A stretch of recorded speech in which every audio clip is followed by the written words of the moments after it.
Hello guys, कैसे हैं आप सभी लोग। आशा करते सभी लोग अच्छे होंगे।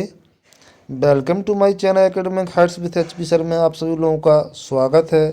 हिस्ट्री की भी क्लास सेकंड आप लोगों के सामने लेकर आए हैं और सीरीज है सफलता आपकी संकल्प हमारा। जो लोग चैनल पर पहली बार विजिट कर रहे हैं प्लीज़ चैनल को सब्सक्राइब जरूर कर लें, बेल आइकन को प्रेस कर दें ताकि समय पे आपको नोटिफिकेशंस मिलते रहें। और यहाँ हमने पिछली क्लास में जैसा कि आप लोग देख रहे हैं वैदिक काल को कंप्लीट किया था, जिसमें हमने ऋग्वैदिक काल, उत्तर वैदिक काल, वेदों की संख्या इत्यादि को कंप्लीट किया था। इसके बाद नेक्स्ट सीरीज में हम लोग देखने वाले थे, यहाँ पे हम लोग के अग्नि का 200 बार, इंद्र का वर्णन 250 बार हुआ है। इंद्र को पुरंदर कहा गया है किसमें? ऋग्वेद में। ऋग्वेद में अग्नि का 200 बार, इंद्र का वर्णन 250 बार और इंद्र को क्या कहा गया है? पुरंदर कहा गया है। ठीक है प्यारे बच्चों, हम देखते हैं कि ऋग्वेद के 3 पार्ट हैं। 3 पार्ट कौन कौन से हैं? साकल। साकल में क्या है? साकल में आपके 10 मंडल हैं तथा 1017 सूक्त हैं। बालखिल, इसमें आपके 11 सूत्र हैं। और नंबर तीसरा है आपका वासखल, जिसमें हम लोग देखते हैं कि 56 मंत्र हैं। ठीक है, ये आपका, यहाँ हम आपको बता दें कि वेदों से ही सारी चीज़ें उत्पन्न हुई हैं। ये आपका वेद सबसे बड़ा आपका जो है ऋग्वेद है और ये आपका वृक्ष है। वृक्ष में देखो ऋग्वेद आपका दर्शाया गया है, सामवेद है, यजुर्वेद है और अथर्ववेद है। चारों वेद आपके सामने हैं और उसकी शाखाएं आप लोगों के सामने, ये सब इस प्रकार डायग्राम के जरिए एक पेड़ के माध्यम से हमने आप लोगों को समझाने की कोशिश की है। इसके बाद चलते हैं आगे ब्राह्मण। ब्राह्मण के बारे में देखेंगे। ऐत्रेय, कौशिकी ऋग्वेद की रचना सप्त सैंधव प्रदेश में हुई। आयुर्वेद ऋग्वेद का वेद माना गया है। ऋग्वेद का पाठ करने वाला क्या होत्र बोला जाता था। ये वेरी मोस्ट इम्पोर्टेंट पॉइंट आप यहाँ से देख लीजिएगा पॉइंट्स है। और ऋग्वेद का जो पाठ करते थे, जो पाठन करते थे, उन्हें होत्र बोला जाता था। ऋग्वेद के मंडल रचयिता, सेकेंड मंडल गृत्यमय, थर्ड मंडल विश्वामित्र, गायत्री मंत्र इसी में तीसरे मंडल में है। और फोर्थ यहाँ पर ये भी आपका वेरी मोस्ट इम्पोर्टेंट रहेगा प्यारे बच्चों। गायत्री मंत्र पूछ लिया जाता है कि गायत्री मंत्र किस मंडल में आता है, तो आपको बता दें गायत्री मंत्र का उल्लेख मंडल ऋग्वेद के तीसरे मंडल में मिलता है। नंबर 4 वामदेव, कृषि प्रक्रिया। Number 5 Atri. Number 6 Bharadwaj. Number 7 Vashishtha. Number 8 में कव्य ऋषि और अंगरीष। नंबर 9 पवमान, अंगिरा, सोमदेव को समर्पित है। और नंबर 10 मंडल आपका जो है उसके रचयिता शुद्र सूक्तीय, महासूक्तीय को समर्पित है। यहाँ पे हम लोग देख लेते हैं थोड़ा सा, ये आप लोगों के सामने जैसा कि आप लोग देख रहे होंगे 10 चित्र आप लोगों के सामने रखे हुए हैं 10 मंडल के रचयिताओं के। इसके बाद सामवेद की बात कर लेते हैं। यहाँ से हम लोग सामवेद को देखेंगे। बहुत ही महत्वपूर्ण श्रृंखला, हिस्ट्री की एकमात्र ऐसी क्लासेज जो आपको चलचित्र के माध्यम से हम आपके सामने लाए हैं और बड़ी ही महत्वपूर्ण श्रृंखला के साथ जुड़े हुए हैं। सफलता आपकी संकल्प हमारा। बहुत बहुत धन्यवाद सपोर्ट करने के लिए सभी लोगों का। सामवेद की बात करें तो भारतीय संगीत का जनक कहा जाता है सामवेद को। भारतीय संगीत का जनक कहा जाता है किसको? सामवेद को। संगीत शास्त्र प्राचीन ग्रंथ सामवेद में सर्वप्रथम रे गा मा की जानकारी मिली। जो सुर होते हैं ना, सारे गामा, इन यहाँ आपको सामवेद में से ही इनकी उत्पत्ति हुई है। और सर्वप्रथम सामवेद में किसका उल्लेख मिला या किसकी जानकारी मिली? रे गामा की, रे गामा की। ठीक है, तो ये आपका यहाँ से मोस्ट इम्पोर्टेंट पॉइंट बन जाएगा। सामवेद का उपवेद कौन सा माना जाता है? तो गंधर्व वेद आपका सामवेद का उपवेद माना जाता है। इसकी 3 शाखाएं थीं, कौथुम, रामायणीय, जैमिनीय। ठीक है, पुराणों में सामवेद की 7 शाखाओं का उल्लेख है। सामवेद के भाग पूर्वाचित, उत्तराचित, सामवेद के ज्ञानी जो उद्गाता कहलाते थे। यहाँ वेरी मोस्ट इम्पोर्टेंट पॉइंट बनता है कि सामवेद का जो पाठन करते थे, जो गाता थे, उनको क्या बोला जाता था? उद्गाता बोला जाता था। अब बात कर लेते हैं यजुर्वेद के पॉइंटों की।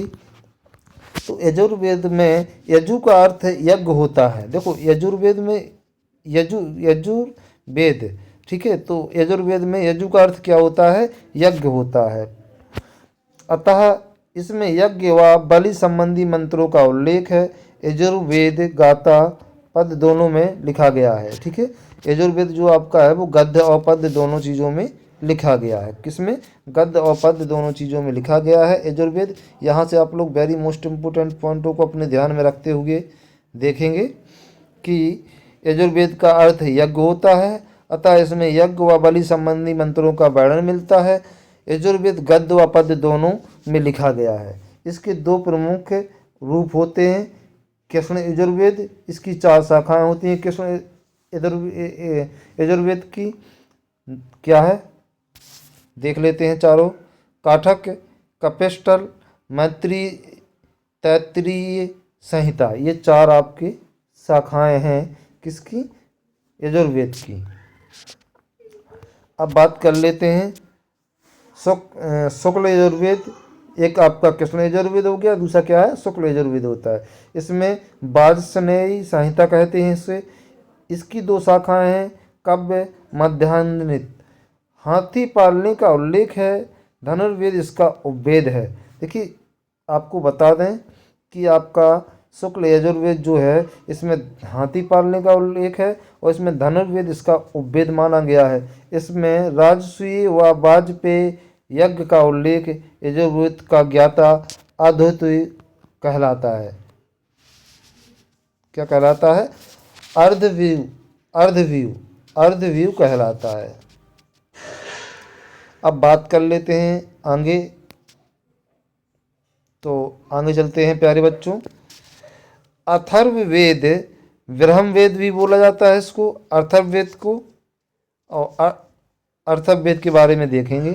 अर्थावा ऋषि के नाम पर, अर्थावा ऋषि आपके जो सामने दिख रहा है आपको, अर्थावा ऋषि के नाम पर अथर्ववेद में 20 अध्याय, 731 सूक्त व 6000 मंत्र हैं। इसमें वशीकरण, जादू टोना, भूत प्रेत व औषधियों से संबंधित मंत्र हैं। काशी का प्राचीनतम उल्लेख मिलता है। कुरु व राजा परीक्षित का उल्लेख भी है। अथर्ववेद में मगध व अंग क्षेत्र में रोग फैलाने की कामना की गई है। इसका उपवेद शिल्पवेद कहलाता है। सभा व समिति को प्रजापति की 2 पुत्रियां कहा गया है। सभा और समिति को क्या कहा गया? प्रजापति की 2 पुत्रियां कहा गया है। इसका पुरोहित ब्रह्मा कहलाता था। इसका पुरोहित जो हुआ करते थे इस समय, उन्हें क्या बोला जाता था? ब्रह्मा का बोला जाता था। ठीक है, ये सारे पॉइंट्स आप लोगों को एकदम से आने चाहिए कि अथर्ववेद में कितने अध्याय हैं, 20 अध्याय, कितने सूक्त हैं, 731 हैं, श्लोक कितने हैं, मंत्र कितने हैं, 6000 मंत्र हैं। किसके बारे में है? जादू टोना, भूत प्रेत, औषधि के बारे में है। ठीक है, और सबसे प्राचीनतम उल्लेख मिलता है काशी का इसमें। और रोग फैलाने, मगध व अंग क्षेत्र में रोग फैलाने का कामना की गई, इसमें पहले से ही कह दी गई थी। इसका उपवेद शिल्पवेद कहलाता है। सभा व समिति को प्रजापति की 2 बेटियां कहा गया है, पुत्रियां कहा गया है। इसका जो पुरोहित उद्गाता जो हुआ करते थे, वो उनको क्या कहा गया? ब्रह्मा कहा गया है। आरण्य, आरण्य की बात कर लेते हैं। 7 प्रमुख आरण्य हैं, इस प्रकार हैं। अब देखो आरण्य हुआ क्या करते थे? आरण्य जो हुआ करते थे वो एक प्रकार का आपका सुरक्षा कवच हुआ करते थे। जैसे कि जंगलों में जो आपके ऋषि मुनि रहते थे, वो आरण्य मंत्र द्वारा अपना एक सुरक्षा कवच बनाते थे, जिससे उनको जंगली जानवरों से भय न रहे। ऐत्रेय, तैत्तिरीय, मध्यान्हित, संख्यायन, मैत्रायणी, तलवकार, बृहदारण्य, ये आपके साथ क्या हैं, आरण्य हैं। उपनिषद की बात कर लेते हैं प्यारे बच्चों। तो उपनिषद में देखेंगे भारत दर्शन स्रोत का जनक, भारत दर्शन स्रोत का जनक, यह भारतीय दार्शनिक विचारों का प्राचीन संग्रह है। उपनिषदों की संख्या 108 मानी गई है। छंदोक्त उपनिषद में तत्वमसि बृहदारण्यकोपनिषद में अश्वमेघ यज्ञ का उल्लेख मिलता है। कठोपनिषद में यम और नचिकेता का उल्लेख मिलता है। मुंडकोपनिषद में सत्यमेव जयते। अब यहाँ वेरी मोस्ट इम्पोर्टेंट है कि आपका पूछ लिया जाता है सत्यमेव जयते जो आपका है किस उपनिषद से लिया गया शब्द है, तो मुंडकोपनिषद से लिया गया है। तो सत्यमेव जयते व ऐत्रेय ब्राह्मण में राजा की उत्पत्ति के सिद्धांत मिलेंगे मुंडकोपनिषद में। वेदांग कितने हैं? वेदांगों को समझने व सूक्तियों के सही उच्चारण के लिए वेदांत की रचना हुई, ठीक है। और शिक्षा, व्याकरण, छंद, कल्पसूत्र, निरुक्त, ज्योतिष, ये सब क्या हैं, आपके वेदांग माने गए हैं। वेद, ऋग्वेद, ब्राह्मण, अत्रेय, आरण्यक, ऐत्रेय, उपनिषद, त्रय, उपवेद, आयुर्वेद, ये सारणी आपको विशेष तौर पर नोटपैड पर नोट करनी है प्यारे बच्चों, और इसको याद करना है। ये सारणी सामवेद में पंचविश, जम, छंदोग, जमनीय, छंदोग्ध, गंधर्वमेल, ये आपका उपवेद है। यजुर्वेद में शतपथ ब्राह्मण का वर्णन है। ब्रह्मदायक आरण्य है और ब्रह्मदायक उपनिषद है। धनुर्वेद उपवेद माना गया है। अथर्ववेद में गौपथ, मुंडक और शिल्प वेद माना गया है, ठीक है। इसके बाद चलते हैं प्यारे बच्चों आगे 10 राज यज्ञ। देखिए 10 राज युद्ध, 10 राजाओं का युद्ध, 10 राजाओं का युद्ध जो हुआ करता था उसे क्या बोला जाता था? 10 राज युद्ध बोला जाता था। परशुनी नदी के तट पर यह युद्ध भारतवंशी सुदास एवं 10 अन्य राजाओं के मध्य लड़ा गया, जिसमें दोनों तरफ आर्य एवं अनार्य शामिल हुए। कारण क्या था? भारतवंशी सुदास द्वारा पुरोहित विश्वामित्र को हटाकर उनके स्थान पर वशिष्ठ को नियुक्त किया गया था, इसलिए यह युद्ध छिड़ गया था। अपमानित विश्वामित्र ने पंचजनों व अन्य कबीलों को एकजुट कर यह युद्ध करवाया था। जीत राजा सुदास की हुई थी। उल्लेख ऋग्वेद के 7वें मंडल में इस चीज़ का उल्लेख मिलता है। वेरी मोस्ट चीज़ है, आप लोग इसको भी आप लोग एकदम से नोटपैड पे नोट कर लेंगे। 10 राज यज्ञ क्यों हुआ था और इसका मतलब क्या होता है। इसके बाद बात कर लेते हैं ऋग्वैदिक राजनीतिक स्थितियाँ। ऋग्वेद काल में राजनीतिक स्थितियाँ किस प्रकार की थीं? संरचना, कबीलाई ग्रामीण राजा को जनस्य, गोपा, पुरमेत्रा, विस्पति, गणपति, गोपति कहा गया। देखिए संरचना क्या किस प्रकार थी? कबीला हुआ करता था या एक ग्राम हुआ करता था, वहाँ पर एक राजा हुआ करता था जिसे हम जनस्य या गोपा, पुरमेत्रा या शिवपति, गणपति, गोपति कहा करते थे। स्त्रियां जो हुआ करती थी सभा व समिति में भाग लेती थीं स्त्रियां इस समय ऋग्वैदिक काल में। इसके बाद प्रशासन की सबसे छोटी इकाई कुल व सर्वोच्च इकाई जन थी। भाई सबसे छोटी एक प्रशासन की जो हुआ करता था एक कुल हुआ करता था कि एक किस कुल के हैं, और सबसे बड़ी इकाई की बात करते थे तो पूरा जन सहवाल हुआ करता था। सभा जो होती थी श्रेष्ठ व अभिजात लोगों की संस्था थी सभा। समिति जनसाधारण की संख्या थी। विद्ध क्या था? आर्यों की प्राचीनतम संस्था। लुटे हुए माल का बंटवारा विद्ध में होता था। ऋग्वेद में 122 बार उल्लेख यह संस्था उत्तर वैदिक काल में थी। 122 बार इसका उल्लेख हुआ है और यह जो संस्था थी आपकी उत्तर वैदिक काल में थी। क्षेत्र देखो क्या था, तो क्षेत्र बताया गया है इसमें सप्त सैंधव, ब्रह्मर्त, ब्रह्मसी, आर्यवर्त, उत्तरापथ। राजा को 1/6 भाग कर में दिया जाता था। जो लूट माट का माल जो आया करता था उसका बंटवारा हुआ करता था, जिसका उल्लेख क्या है? 122 बार किया गया है, और ऋग्वेद में इसका उल्लेख किया गया है जिसे हम वेद बोलते थे। इसमें क्या हुआ करता था कि जो लूट के लाए गए माल का 1/6 16 भाग राजा को कर के रूप में दिया जाता था, 1/16 भाग। बलि की एक बलि भी एक कर था। देखो बलि के रूप में भी कर को चुकाया जाता था। ऐतरेय ब्राह्मण में पुत्री को कृपण कहा गया है। एक बात ध्यान रखना, ऐतरेय ब्राह्मण में जो पुत्री को कहा गया है वो क्या कहा गया है? कृपण कहा गया है। ऋग्वैदिक कालिक समाज की बात कर लेते हैं। तो समाज कैसी थी? गोत्र प्रमुख सामाजिक आधार था। समाज 3 भागों में बटा हुआ था, पुरोहित, राजन्य और सामान्य। पुरोहित में आपके ब्राह्मण हुआ करते थे, राजन्य में आपके राजा के कुल के व्यक्ति हुआ करते थे, और सामान्य में सभी प्रजाजन हुआ करते थे। ऋग्वेद के 10वें मंडल में 4 वर्णों का वर्णन मिलता है समाज के लिए। पितृ सत्तात्मक समाज था, ऐसा बताया गया है ऋग्वेदिक काल में। महिलाएं पति के साथ यज्ञ में भाग ले सकती थीं। अपाला, घोषा, लोपामुद्रा, विश्वावरा व सिक्ता को वैदिक ऋचाएँ लिखने का श्रेय है। ये आपकी जो स्त्रियां हैं आपकी, उनको ये श्रेय जाता है कि उन्होंने ही ऋचाएँ लिखी हैं उत्तर वैदिक काल से।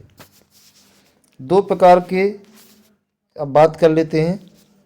यहाँ पे आप लोग देखो देख रहे हैं, स्त्रियां आपकी यज्ञ में भी भाग ले रही हैं।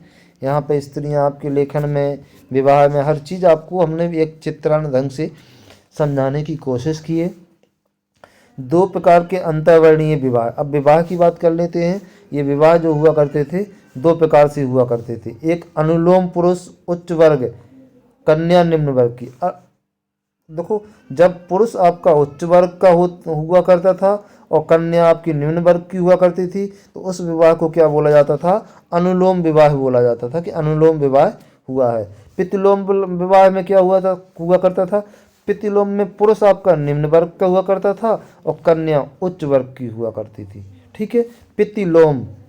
ठीक है, इसे क्या बोला जाता था? पितृलोम विवाह। वेरी मोस्ट इम्पोर्टेंट है, क्वेश्चंस यहाँ से पूछ लिए जाते हैं। इसके बाद विवाह संस्था की स्थापना हुई। नियोग प्रथा, पति के निधन के बाद देवर से शादी, नियोग प्रथा से उत्पन्न संतान क्षेत्रज कहलाती थी। ठीक है, इसे नियोग प्रथा माना गया। जब किसी महिला का पति का निधन हो जाने के बाद वह अपने घर में अपने देवर से शादी करती है और उससे उत्पन्न संतान जो हुआ करती थी उसे क्षेत्रज कहा जाता था, और इस प्रथा को नियोग प्रथा के रूप में जाना जाता था।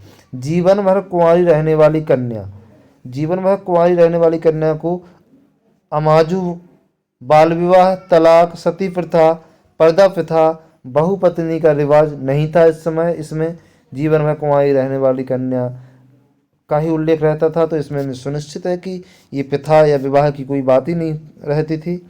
इसके बाद बात करते हैं दास प्रथा। केवल घरेलू कार्यों में मुख्य भोजन चावल व जौ धान था। दास प्रथा में भाई क्या था? केवल घरेलू कार्यों में मुख्य रूप से जो भोजन में उपलब्ध चीज़ें हुआ करती थी वही रहती थी, उसे हम क्या दास प्रथा के रूप में जानते थे। अश्वमेध यज्ञ में घोड़े का मांस खाते थे। गाय को अनद्ध कहा गया, गायज्ञम कहा गया। भाई अश्वमेध यज्ञ में क्या किया जाता था कि एक राजा द्वारा एक घोड़े को बढ़िया अश्व को सजा दिया जाता था। अश्वमेध घोड़ा होता है, उसको सजा के और छोड़ दिया जाता था, और जो राजा उसको पकड़ता था उससे उसको युद्ध करना पड़ता था। और इसके बाद युद्ध में विजय पाने के बाद ये लोग क्या करते थे? घोड़े को मांस खाते थे। तो यह घोड़े के मांस खाने की प्रथा इसमें रही। और गाय को अनग कहा गया या गायगम भी कहा गया है। इसके बाद आभूषण कौन कौन से थे उस समय के? तो आभूषण देख लेते हैं। आभूषण ज्योचनी अंगूठी को ज्योचनी कहा जाता था। कुर्रार, सिर का आभूषण, जो बिंदिया वगैरह होती हैं, सिर का आभूषण जो होता है उसे क्या बोला जाता था? कुर्रार बोला जाता था। और निष्क, गले का आभूषण, जो हार वगैरह जो भी होते हैं उन्हें क्या कहा जाता था? निष्क कहा जाता था। कर्णलोभन, कान के आभूषणों को क्या बोला जाता था? कर्णलोभन। ये चीज़ आपको बिल्कुल से आनी चाहिए, वेरी मोस्ट इम्पोर्टेंट चीज़ है।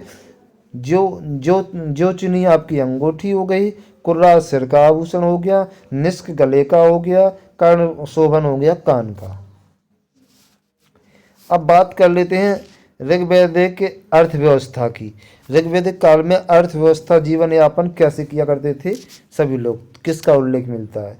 तो संस्कृति ग्रामीण हुआ करती थी, मुख्य व्यवसाय पशुचारण हुआ करता था, गौण उनका कृषि हुआ करता था, संपत्ति उनकी जो हुआ करती थी वो गोधन, जिसके पास जितनी ज़्यादा गाय हुआ करती थी वह उतना बड़ा व्यक्ति माना जाता था उस समय। ठीक है, गोधन हो गया, सोना हो गया, कांसा हो गया, तांबे का उपयोग, इसी में आपका अयम, तांबा, कांसा, इस सब का उल्लेख आपके ऋग्वेदिक काल में मिलता है।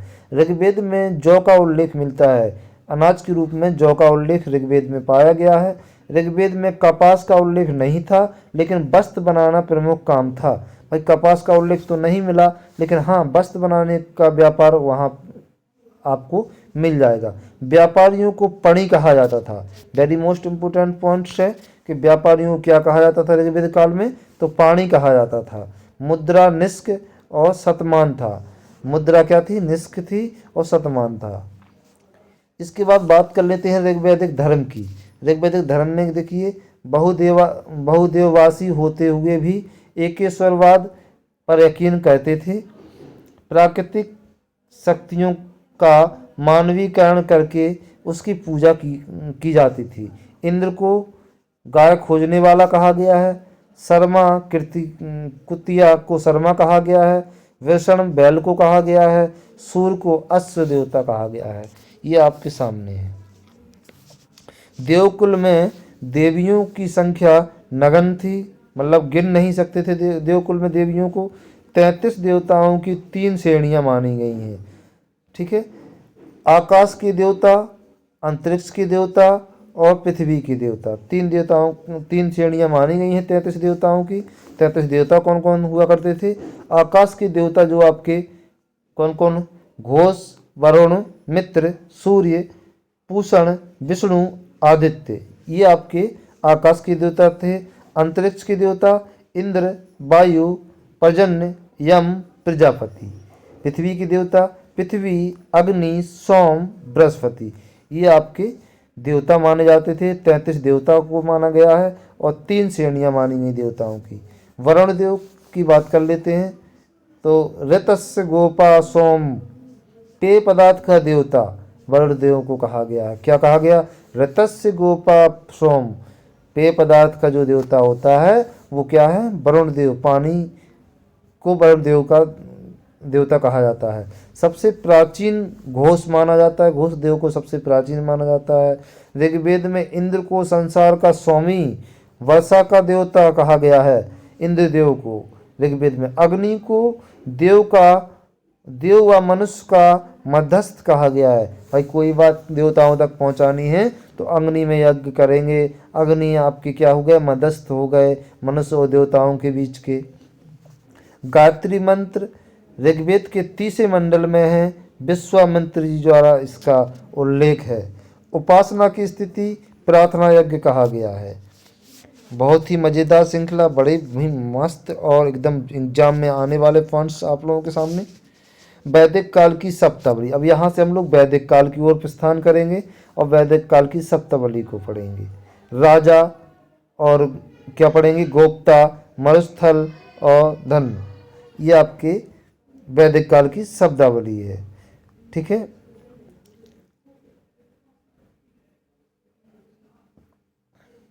इसके बाद नदियों के ऋग्वैदिक नाम। अब ऋग्वेद में नदियों के नाम क्या क्या था, ये वेरी मोस्ट इम्पोर्टेंट रहेगा आपके लिए कि नदियों में ऋग्वैदिक काल में नदियों को किस नाम से जाना जाता था। तो आपको बता दें, सदानीरा गंडक, गंडक नदी जो है सदानीरा के नाम से ऋग्वेद काल में इनका नाम मिलता है। शतुद्री, सतलज नदी का नाम मिलता है ऋग्वेद में शतुद्री। पुरुषणी, रावी नदी को पुरुषणी कहा गया है। वितस्ता, झेलम नदी को वितस्ता कहा गया है। विपाशा, व्यास नदी को विपाशा कहा गया है। अस्किनी, चिनाव नदी को अस्किनी कहा गया है। कुमु, कुरम नदी को कुमु कहा गया है। दुस्यावती, घाघर नदी को दुस्यावती इस नाम से जाना जाता था। ऋग्वेद काल में जो आपका है यह उल्लेख मिला है, इस तरीके से उल्लेख मिलता है। ये आपके अभी वर्तमानिक नाम है, ये आपके प्राचीनतम ऋग्वैदिक नाम है नदियों के। प्यारे बच्चों, बिल्कुल इन सबको आपको नोट पैड पे नोट कर लें, एक पॉइंट को। यहाँ से आप लोग निश्चित तौर पे एक भी क्वेश्चन आप एग्जाम में बाहर नहीं देखेंगे और निश्चित तौर पर सफलता की ओर हैं आप सब लोग।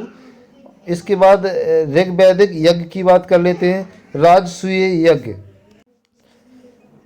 राजसूय राजा के सिंहासन रोहण संबंधी राजसूय यज्ञ जो हुआ करते थे वो कैसे राजा के सिंहासन रोहण के लिए हुआ करते थे। वाजपेयी शौर्य प्रदर्शन के लिए। अश्वमेध यज्ञ हुआ करता था आपका राजनीतिक विस्तार के लिए। देवताओं को प्रसन्न करने हेतु अग्निमेध का यज्ञ हुआ करता था। ये तीन यज्ञ आपके उल्लेख मिलते हैं। इसके बाद अष्टविवाह की बात होती है। अष्टविवाह की बात होती है, ये देख रहे हैं अष्टविवाह की बात हो रही है। तो अष्टविवाह में ब्रह्मा और समान वर्ण में विवाह। ब्रह्मा अपने ब्राह्मण में ही विवाह कर सकते थे। इसके बाद देव यज्ञ करने वाले के साथ, भाई देवता जो यज्ञ करते थे उसके साथ भी देवता विवाह कर सकते थे। आर्य कन्या के पिता को वर एक जोड़ी बैल देते थे। आर्यों का जो विवाह हुआ करता था वो कन्या के पिता को क्या देते थे, एक जोड़ी बैल देते थे। ठीक है। प्रजापत्य बिना लेन देन विवाह। प्रजापत्य में बिना लेन देन के कुछ नहीं दिया जाता था, बस विवाह होता था। असुरों में कन्या को माता पिता से खरीद कर, असुरों में विवाह हुआ करता था। असुर विवाह जो बोला जाता था, तो कन्या को माता पिता से खरीद कर या छिना कर विवाह किया जाता था। गंधक विवाह प्रेम विवाह कहलाता था। राक्षस पराश्रित राजा की पुत्री। देखो, राक्षस मतलब राजा पर आक्रमण किया और राजा को पराजित कर दिया, फिर उसकी पुत्री से विवाह कर लिया। बहन या पत्नी से इच्छा के विरुद्ध विवाह करना क्या राक्षस कहलाता था। पिशाच विश्वासघात द्वारा विश्वासघात, भाई पिशाच कहलाता था। दाना पिशाच किसी के साथ विश्वासघात कर लिया और उसके साथ क्या कर दिया, विवाह कर लिया, तो उसे क्या बोला जाता था, पिशाच बोला जाता था। पंचमहायज्ञ देखिए, पंचमहायज्ञ कौन कौन से थे। ब्रह्मयज्ञ वेदों का पाठ कर ब्रह्मा की पूजा। पितृयज्ञ सामायिक श्राद्धों तथा श्राद्ध अभी भी देते हैं ना, अपने श्राद्ध करते हैं, वो है श्राद्धों तर्पण द्वारा पितरों को पूजा की जाती थी। मनुष्य यज्ञ अतिथि सत्कार कर मनुष्य की पूजा की जाती थी, तो उसे मनुष्य यज्ञ कहा गया। देवयज्ञ देवताओं को प्रसन्न करने के लिए हवन किया जाता था, देवयज्ञ कहलाया। भूत यज्ञ भूतों को प्रसन्न करने के लिए भूतों की पूजा की जाती थी, बस करने के लिए, तो उसे भूत यज्ञ कहा गया। ये 5 महायज्ञों का वर्णन मिलता है। उत्तर वैदिक काल का जो समय रहा आपका 1000 BC से 600 BC।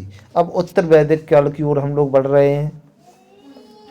कबीले आपस में मिलकर राज्य बने। कबीले जो 1 2 4 5 कबीले जो रहा करते थे, अनेक कबीले मिलकर एक राज्य बना लिया उन्होंने। 800 BC में अंतरजी खेड़ा में लोहे की खोज हुई। अतरंजी खेड़ा में लोहे की खोज हुई। ये बात बिल्कुल ध्यान रखना, 800 BC में हुआ था और वो लोहे की खोज कहाँ पे हुई थी, अतरंजी खेड़ा में। अर्थवेद में लोहे को श्याम अयस्क कहा गया। श्याम अयस्क कहा गया है किसमें, अथर्ववेद में लोहे को। वर्ण व्यवस्था का उदय हुआ। उत्तर वैदिक काल में वर्ण व्यवस्था का उदय हुआ, और वर्ण व्यवस्था का उदय कैसे हुआ इसको देखना है हम लोगों को। उत्तर वैदिक काल एक राजनीतिक व्यवस्था थी। कैसे देखिए, पहले तो हमें वर्ण व्यवस्था को देखना है। उत्तर वैदिक काल में वर्ण व्यवस्था, तो वर्ण व्यवस्था कैसे हुई ये देखना है हमें। यहाँ पे हम लोग देख लेते हैं। वर्ण व्यवस्था ये रही आप लोगों की। इस प्रकार से वर्ण व्यवस्था हुई आपके। ब्राह्मण को सबसे प्रथम माना गया है, इसके बाद क्षत्रियों को माना गया है, इसके बाद वैश्य माना गया है, और सबसे लास्ट में शूद्रों को माना गया है। ठीक है, तो ये हमारे यहाँ वर्ण व्यवस्था उत्तर वैदिक काल से स्टार्ट हुई थी। तो वर्ण व्यवस्था इस तरीके से चली। इसके बाद उत्तर वैदिक काल में राजनीतिक व्यवस्था थी। राजनीतिक व्यवस्था किस प्रकार थी देख लेते हैं। कबीलाई चूड़ा टूटा वह पहली बार राज्यों का उदय हुआ। कबीला व टूटे और अलग अलग उन्होंने अपने राज्य बना लिए। जन का स्थान जनपद में ने लिया। युद्ध गायों के लिए न होकर क्षेत्रों के लिए होने लगे। पहले युद्ध गायों के लिए हुआ करते थे, अब फिर अपना क्षेत्र बढ़ाने के लिए युद्ध होने लगे। बिदत को समाप्त किया गया। बिदत जो था आपका समाप्त कर दिया गया। स्त्रियों को सदस्यता से बहिष्कृत कर दिया गया। ऋग्वेद में आपका स्त्रियां भाग लेती थी सदस्य के रूप में, लेकिन अब उत्तर वैदिक काल में स्त्रियों को सदस्यता लेने से बहिष्कार कर दिया गया। राजा व्याधि ताकतवर हुआ। राजा को ताकतवर माना गया। राष्ट्र शब्द की उत्पत्ति हुई उत्तर वैदिक काल से। बलि के अतिरिक्त 2 नए कर भाग एवं शुल्क पाए गए। अब यहाँ पर बलि को कर के रूप में लेने लगे। राजा के उच्च अधिकारी का नियुक्ति होने लगी। इसके बाद धार्मिक आंदोलन होना स्टार्ट हो गए और सबसे पहले आपका धार्मिक आंदोलन में जैन धर्म की बात कर लेते हैं। जैन धर्म की स्थापना का श्रेय उसके प्रथम गुरु तीर्थकर ऋषभदेव को माना जाता है एवं धर्म को संगठित करने का श्रेय वर्धमान महावीर जी को माना जाता है। देखो, अगर संगठित की बात करें कि समाज को संगठित किया, धर्म को संगठित किया, तो वो महावीर जी ने किया था। और लेकिन अगर स्थापना जैन धर्म की कहा जाए तो ऋषभदेव को माना जाता है। तीर्थकर एवं प्रतीक, देखो तीर्थकर हुए उनके प्रतीक देखो क्या रहे। ऋषभदेव वृषण मतलब बैल। इसके बाद अजीतनाथ हुए तो उन्होंने हाथी को आपका प्रतीक चिन्ह माना। इसके बाद शिवनाथ घोड़ा को माना। मल्लीनाथ नीलकमल को माना। अरिष्टनेमी शंख को माना। पार्श्वनाथ सांप को माना। महावीर जी ने सिंह को माना। ये आपके प्रतीक के रूप में रखे गए हैं। ऋषभदेव की बात कर लेते हैं थोड़ा सा। ऋग्वेद, यजुर्वेद, अथर्ववेद, भागवत गीता, विष्णु पुराण में भगवत पुराण में उल्लेख है। ऋषभदेव का जन्म अयोध्या में माना जाता है और मृत्यु कैलाश में हुई, ऐसा ऋषभदेव के बारे में जाना जाता है। पार्श्वनाथ जी के बारे में बात कर लेते हैं तो पार्श्वनाथ जी का जन्म वाराणसी में माना जाता है। माता बामा देवी, पिता अश्वसेन, पत्नी प्रभावती। शरीर त्याग पार्श्वनाथ पहाड़ी पर इन्होंने शरीर त्याग किया था। इनके अनुयायी निग्रंथ कहलाए। इनके जो अनुयायी हुए उनको क्या कहा गया? निग्रंथ कहा गया। तो यहाँ पे हम लोगों ने आज की सीरीज में जैन धर्म के कुछ बिंदुओं को कंप्लीट किया। अगली क्लास में हम जैन धर्म के और भी बिंदु कंप्लीट करेंगे। सभी लोगों का बहुत बहुत धन्यवाद चैनल पर जुड़े रहने के लिए। कमेंट करके बताएं प्यारे बच्चों कैसी लगी आप लोगों की एक क्लास। चलचित्र के माध्यम से बड़ी ही महत्वपूर्ण मोस्ट इम्पोर्टेंट पॉइंटों के साथ यह सीरीज आप लोगों के सामने प्रैक्टिस सेट नंबर सीरीज के रूप में पॉइंटों द्वारा सेकंड क्लासेज आपकी थ्योरिकल और सफलता आपकी संकल्प हमारा, इस सीरीज के थ्रू फिर मिलेंगे अगले सीरीज में। और प्लीज़ चैनल पे जो पहली बार विजिट कर रहे हैं चैनल को सब्सक्राइब जरूर कर लें प्यारे बच्चों। मित्रों, आप लोगों का सपोर्ट हमारे लिए बड़ा ही महत्वपूर्ण बिंदु है और बहुत बहुत धन्यवाद करना चाहेंगे आप लोगों के सपोर्ट के लिए। चलिए फिर मिलते हैं अगले वीडियो में नए क्वेश्चनों के साथ, नई सीरीज के साथ, नए प्रैक्टिस सेट के साथ। सफलता आपकी संकल्प हमारा, इसी सीरीज में। तब तक सभी लोग पढ़ते रहिए, मस्त रहिए, स्वस्थ रहिए। जय हिंद, जय भारत।